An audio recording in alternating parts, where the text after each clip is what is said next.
കൃഷ്ണ ഗുരുവായൂരപ്പ ശരണം. ഗുരുവായൂരപ്പൻ്റെ ഉച്ചപൂജ കഴിഞ്ഞു, കളഭാലങ്കാരം കഴിഞ്ഞു, നട തുറന്നു കേട്ടോ. അപ്പോൾ നമുക്ക് ഗുരുവായൂരപ്പനെ തൊഴാൻ പോണ്ടേ? എല്ലാവരും വരൂ. ഇന്ന് ഏത് രൂപത്തിലാണ് ഭഗവാൻ കാത്തു നിൽക്കണമെന്ന് അറിയില്ലല്ലോ. നമുക്ക് ആദ്യം തന്നെ കിഴക്കേ നടയിലുള്ള മഞ്ജുളാലിൻ്റെ അവിടെ നിന്ന് പോയിട്ട് മഞ്ജുള വാരസ്യാരെയൊക്കെ ഒന്ന് സ്മരിച്ച് പ്രദക്ഷിണമായിട്ട് ഇങ്ങനെ വന്ന് നേരെ അത്തിമര ഗണപതിയെ തൊഴുത് നേരെ നമ്മൾ ഗോപുരവാതിൽ കടന്ന അകത്തേക്ക് പോരാം. അപ്പോൾ ആദ്യം തന്നെ കാണുന്ന കൊടിമരവും അതുപോലെ വലിയ ബലിക്കല്ലും അതിൻ്റെ മുകളിലുള്ള ഗണേശൻ്റെ രണ്ട് കൊമ്പുകൾ, അതായത് നമ്മുടെ ഗണേശൻ തന്നെ പറയുക, കാരണം എന്താ വെച്ചാൽ കേശവൻ്റെ. അപ്പോൾ അങ്ങനെ അതിൻ്റെ നടുക്കുള്ള മഹാലക്ഷ്മി ദേവീനെയൊക്കെ കണ്ടിങ്ങനെ തൊഴുത് വാതിൽപ്പടി കടന്ന് കിടക്കുമ്പോൾ ഇടത്തെ സൈഡിലുള്ള മേൽപ്പത്തൂരിനെ ഒന്ന് കണ്ട് തൊഴുത്, അതേപോലെ വലതേ സൈഡിലുള്ള ആദ്യത്തെ ഒരു തൂണ് നോക്കി തൊഴാം. നരസിംഹാവതാരം കാണിച്ചു കൊടുത്ത് തൂണ് നോക്കി തൊഴുത് നമുക്കിങ്ങനെ ഭഗവാന്റെ ശ്രീലകത്തേക്ക് നോക്കാം. അങ്ങനെ ശ്രീലകത്തേക്ക് നോക്കുമ്പോൾ വളരെ മനോഹരമായിട്ടുള്ള കാഴ്ച കേട്ടോ. ആദ്യം തന്നെ കാണുന്നത് ഒരു പാമ്പിനെയാണ്. ആ പാമ്പിൻ്റെ തലയുടെ മുകളിൽ ഇങ്ങനെ ഒരു ഉണ്ണി ഇങ്ങനെ നിൽക്കണു. ആ ഉണ്ണിയുടെ കാൽപാദങ്ങൾ കാണാണ്ട്, കാൽവളകൾ കാണാണ്ട്, പിന്നെ അങ്ങനെ മുകളിലേക്ക് നോക്കി അരമണിക്ക് ഇങ്ങനെയൊക്കെ ഇങ്ങനെ ചാത്തിയിട്ടുണ്ട്. അങ്ങനെ മുകളിലേക്ക് നോക്കി വരുമ്പോൾ ഒരു വളയം പോലത്തെ മാല, ഒരു പതക്കം പോലത്തെ മാല, അതേപോലെ തന്നെ ഒരു മാങ്ങാമാല, വേറൊരു മാലയും കൂടി, കാശിമാല പോലെ 4 മാലകളുണ്ട്. പിന്നെ കൈവളകൾ കാണാണ്ട്, തോൾവളകൾ കാണാണ്ട്, വലത്തെ കയ്യിൽ ഓടക്കുഴലിങ്ങനെ നെഞ്ചോട് ചേർത്ത് പിടിച്ചിട്ടുണ്ട്. ഇടത്തെ കൈ കൊണ്ട് കാളിയൻ്റെ വാല്. നൃത്തം ചെയ്യുന്നില്ല, നേരെ ഇങ്ങനെ നിൽക്കണേ ഉള്ളൂ, ചവിട്ടി നിൽക്കണേ ഉള്ളൂ. പിന്നെ പേലി തിരുമുടി ഇങ്ങനെ കെട്ടിയിട്ടുണ്ട്. തിരുമുടിമാല 2 ഉണ്ട്, തെച്ചിയും തുളസിയും വെളുത്ത പൂവായിട്ടുള്ളത് അതേപോലെ തന്നെ. പിന്നെ ഉണ്ടമാലകൾ നല്ല 2 വലിയ ഉണ്ടമാലകളുണ്ട്. വെളുത്ത പൂവ്, തുളസി, തെച്ചി, താമര അങ്ങനെയുള്ളതൊന്ന്, പിന്നെ തുളസിയും തെച്ചിയും വെളുത്ത പൂവായിട്ടൊന്നും. അങ്ങനെയുള്ള ആ രൂപമാണ്, കാളിയമർദ്ദന രൂപമാണ് കേട്ടോ ഇന്ന് കാണാനുള്ളത്. അപ്പോൾ എല്ലാവരും കണ്ട് തൊഴുതോളൂ, ഭഗവാനെ നന്നായിട്ട് മനസ്സിൽ പ്രാർത്ഥിച്ചോളൂ. കാളിയമർദ്ദന സ്വരൂപത്തെ കണ്ട് തൊഴുതോളൂ കേട്ടോ. നാരായണ നാരായണ നാരായണ എന്നിങ്ങനെ ജപിക്കുക, എന്നിട്ട് അവിടെ നിന്ന് തൊഴുക. അങ്ങനെ നമ്മൾ ആ തിരുനടയിൽ നിന്നിട്ട് എന്നെ ശ്രവിക്കുന്നത് എപ്പോഴാണെങ്കിലും ആ തിരുനടയിൽ നിന്നിട്ട് ആ സോപാനപ്പടിയിൽ നിന്ന് ആ ശ്രീലകത്തേക്ക് നോക്കി തൊഴുകയാണെന്ന് അങ്ങനെ വിചാരിക്കുക കേട്ടോ. അപ്പം അങ്ങനെ നമ്മൾ സോപാനപ്പടിയിൽ നിന്ന് ഇങ്ങനെ ഇറങ്ങി നേരെ നമ്മൾ ആദ്യം കാണുന്ന ബലിക്കല്ല് നോക്കിയിട്ട്, അഗ്നികോണിലുള്ള ബലിക്കല്ല് നോക്കി തൊഴുത്, പിന്നീട് അതിനുശേഷം അങ്ങനെ തിടപ്പള്ളി നോക്കി തൊഴാം. പിന്നെ ഇങ്ങനെ തിരിച്ച് ചുമരിലേക്ക് നോക്കിയിട്ട് ആലിലക്കണ്ണനെ കണ്ട് തൊഴാം. അങ്ങനെ നമ്മൾ ആ ഗ്രില്ലിന് അപ്പുറത്ത് കിടന്നാൽ നമ്മുടെ സപ്തമാതാക്കളെ കണ്ട് തൊഴുത് ഗണേശൻ്റെ അടുത്തേക്ക് പോവാം. ഗണേശൻ്റെ അടുത്ത് ഇന്നിപ്പോൾ ചൊവ്വാഴ്ചയാണ്, എന്നാലും അത്യാവശ്യം തിരക്കാണ്. ഗണേശൻ്റെ അടുത്ത് വന്നിട്ട് നോക്കുക. അപ്പോൾ അങ്ങനെ നോക്കുമ്പോൾ കളഭം കൊണ്ട് ഇങ്ങനെ ചന്ദനം കൊണ്ട് ചാർത്തിയിട്ടുണ്ട്. മുഖമൊക്കെ നല്ല വൃത്തിയായിട്ട് ചാർത്തിയിട്ടുണ്ട്, നല്ല രസമായിട്ടുണ്ട്. ചന്ദനം ഇങ്ങനെ ചാർത്തിയിട്ട് കൊമ്പ്, തുമ്പിക്കൈ, ഗോപിയൊക്കെ ഇങ്ങനെ തൊട്ടിപ്പിച്ച് കഴുത്തിൽ ഒക്കെ സ്വർണത്തിൻ്റെ ആ പതക്കം പോലത്തെ മാലയൊക്കെ ഉണ്ട്. അതേപോലെ ധാരാളം മാല ഇതുണ്ട്. പിന്നെ നല്ല ഒരു പാവുകൊണ്ട് ഉടുപ്പിച്ചിട്ടുണ്ട്. അപ്പോൾ അതൊക്കെ ഇങ്ങനെ കണ്ട് തൊഴുത് നമുക്ക് ഗണേശനെ പ്രാർത്ഥിക്കാം. എല്ലാവരും പ്രാർത്ഥിച്ചോളൂ. ഏകദന്തം മഹാകായം തപ്തകാഞ്ചന സന്നിഭം ലംബോദരം വിശാലാക്ഷം വന്ദേഹം ഗണനായകം. അത് കഴിഞ്ഞ് സരസ്വതി അറിയിക്ക് നോക്കുക, സരസ്വതി ദേവീനെ പ്രാർത്ഥിക്കാം. സരസ്വതി നമസ്തുഭ്യം വരദേ കാമരൂപിണി വിദ്യാരംഭം കരിഷ്യാമി സിദ്ധിർഭവതു മേ സദാ.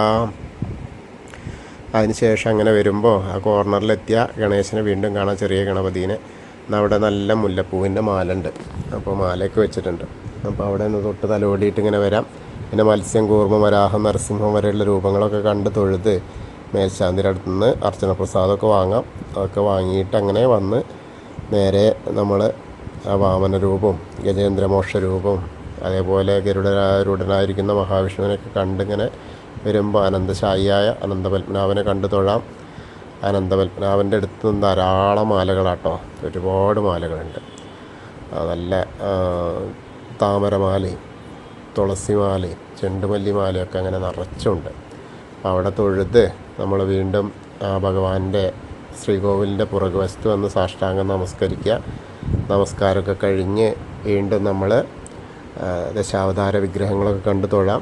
അങ്ങനെ വരുമ്പോൾ എല്ലാവർക്കും ഇന്ന് മാലകളുണ്ട് കേട്ടോ. ശ്രീരാമചന്ദ്രനും ബലരാമനും ഭാർഗവരാമനും ഒക്കെ മാലകളുണ്ട്. ഒക്കെ തുളസിമാലയും വെളുത്ത മാലയും ചെറിയ താമര ഇതളുമാലയൊക്കെ ഉണ്ട്. അതേപോലെ തന്നെ കണ്ണൻ 2 മാലകളുണ്ട്. പിന്നെ ആ മുരുകൻ്റെ അടുത്ത് വരുമ്പോൾ അവിടെ ഒരു വെളുത്ത മാല ഭസ്മം ചെയ്തിട്ടുണ്ട്. പിന്നെ ഹനുമാൻ സ്വാമിയുടെ അടുത്ത് വരുമ്പോൾ താമരമാലയുണ്ട്, അതേപോലെ വെറ്റിലമാലയുണ്ട്, ധാരാളം കുങ്കുമമുണ്ട്. അപ്പോൾ അങ്ങനെ അവിടെ വന്ന് തൊഴാം. അപ്പോൾ ഹനുമാൻ സ്വാമിയെ പ്രാർത്ഥിക്കാം കേട്ടോ. എല്ലാവരും പ്രാർത്ഥിച്ചോളൂ. ത്വമസ്മിൻ കാര്യനിര്യാഗേ പ്രമാണം ഹരിസത്തമ ഹനുമാൻ യജ്ഞമാസ്തായ ദുഃഖക്ഷയകരോ ഭവ മനോജവം മാരുതതുല്യവേഗം ജിതേന്ദ്രിയം ബുദ്ധിമതാം വരിഷ്ഠം വാദാത്മജം വാനരയൂതമുഖ്യം ശ്രീരാമദൂതം ശിരസാ നമാമി. ബുദ്ധിർബലം യശോധൈര്യം നിർഭയത്വം അരോഗത അജാഡ്യം വാക്പടുത്തം ഹനുമസ്മരണാത് ഭവേത്. ഓം നമോ ഭഗവതേ ആഞ്ജനേയായ മഹാബലായ സ്വാഹ.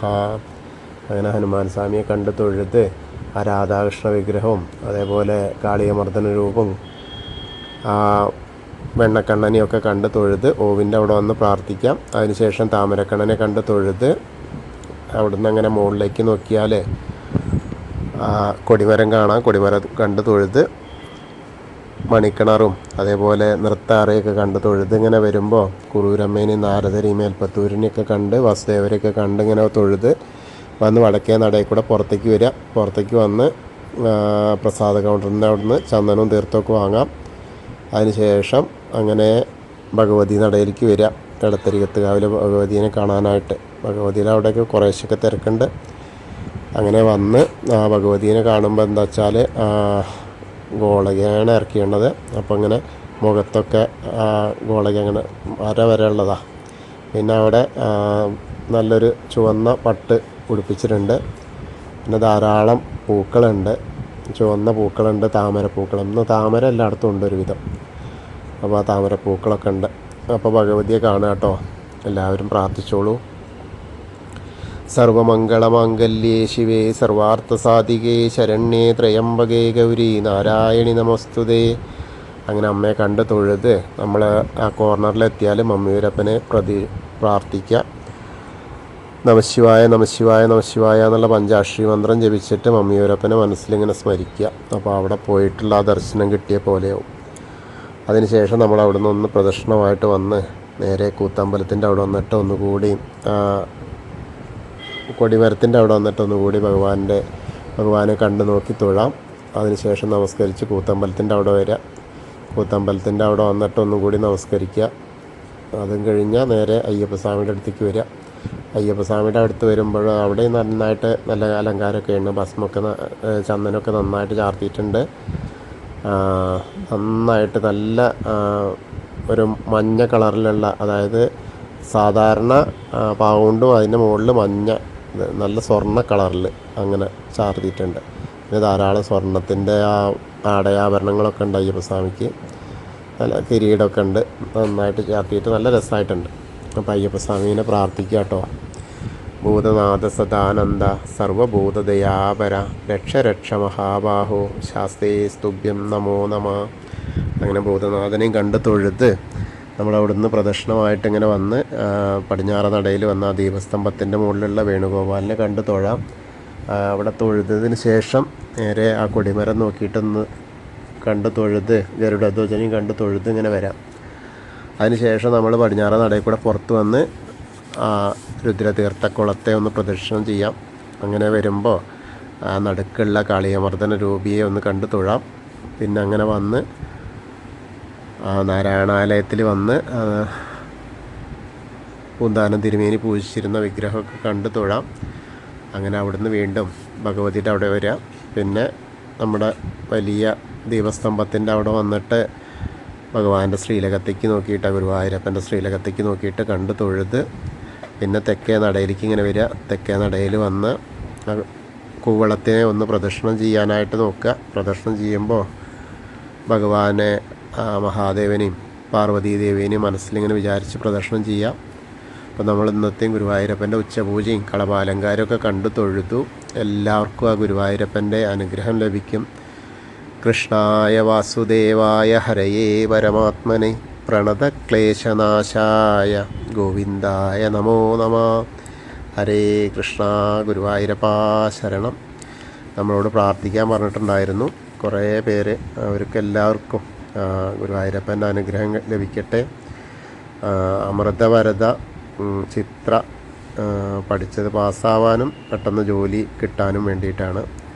പിന്നെ സുഭാഷിൻ്റെ മകൻ്റെ തലകറക്കം മാറാൻ വേണ്ടിയിട്ട്, ഇന്ദിര രോഹിണി കാലിൻ്റെ വേദന മാറാൻ വേണ്ടിയിട്ട്, ലതി ആയില്യം നടുവേദന കാലുവേദനയൊക്കെ മാറാൻ വേണ്ടിയിട്ട്. അപ്പോൾ അങ്ങനെ നമ്മളോട് പറഞ്ഞ ആൾക്കാർ ബാക്കിയുള്ള എല്ലാവർക്കും വേണ്ടി, നമ്മുടെ കൂടെയുള്ള ഗ്രൂപ്പിലുള്ള എല്ലാവർക്കും വേണ്ടിയിട്ടും ഗുരുവായൂരപ്പൻ്റെ അനുഗ്രഹം ലഭിക്കട്ടെ. ഇനി നമുക്ക് ചെറിയൊരു കഥ നോക്കാം.